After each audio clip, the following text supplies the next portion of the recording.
বুধবার সকালে ডিএনসিসি নগর ভবনে নগরের বর্জ্য ব্যবস্থাপনা বিষয়ক শীর্ষক সেমিনারের আয়োজন করে ঢাকা উত্তর সিটি কর্পোরেশন। অনুষ্ঠানের সভাপতিত্ব করেন ডিএনসিসি প্রশাসক শফিকুল ইসলাম খান। অনুষ্ঠানে সভাপতির বক্তব্যে প্রশাসক শফিকুল ইসলাম খান বলেন, জলাবদ্ধতা নিরসনে মাঠ পর্যায়ে কাজ করছে সিটি কর্পোরেশন। একটা খালকে উদ্ধার করে আরেকটা খালকে উদাহরণস্বরূপ আমরা যাতে করে ওই এলাকার জনগণ মনে করে যে একটা খাল উদ্ধারের পরে সেখানে পরিবেশ ভালো হয়েছে, মশা নেই, দুর্গন্ধ নেই, পানি সচল আছে, ওয়াকওয়ে আছে, হাঁটা যায়, তখন তো আরেকটা অঞ্চলের লোক বলবে না এটাই তো আমার দরকার। অনুষ্ঠানে বিশেষ অতিথির বক্তব্যে যুব ও ক্রীড়া প্রতিমন্ত্রী বলেন, টেকসই ও উন্নত নগরায়ন গড়তে স্কুল পর্যায় থেকেই জনসচেতনতা তৈরি করতে হবে। আর স্থানীয় সরকার প্রতিমন্ত্রী জানান, ঢাকা মহানগরকে একটি কাঠামোতে আনতে প্রধানমন্ত্রীর নির্দেশে কাজ অব্যাহত রয়েছে।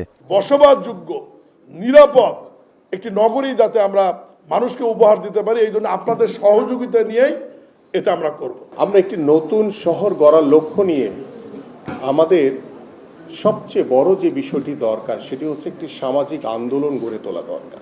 এ সময় প্রধান অতিথির বক্তব্যে স্থানীয় সরকার মন্ত্রী মির্জা ফখরুল ইসলাম আলমগীর বলেন, দেশে মেডিকেল বর্জ্য ব্যবস্থাপনা খুবই দুর্বল। বুড়িগঙ্গা, তুরাগ এবং শীতলক্ষ্যা নদীকে সরকার দূষণমুক্ত করার চেষ্টা করছে বলেও জানান তিনি। সিটি কর্পোরেশনগুলোকে একটা গভর্নমেন্টে পরিণত করতে না পারি, সরকার হবে সে, এবং সেই নিয়ন্ত্রণ করবে অন্যান্য ডিপার্টমেন্টগুলোকে যেগুলো ঢাকা শহরের জন্য প্রয়োজন। তা না হলে এই সমস্যার সমাধান সহজে হবে না। আমরা এই বুড়িগঙ্গাকে আমরা ঠিক করার কোনো চেষ্টা করতে পারি কিনা, আমরা তুরাগকে ঠিক করার চেষ্টা করতে পারি, কারণ ঢাকা শহর বেঁচে থাকবে কিন্তু এই নদীগুলোর উপরে।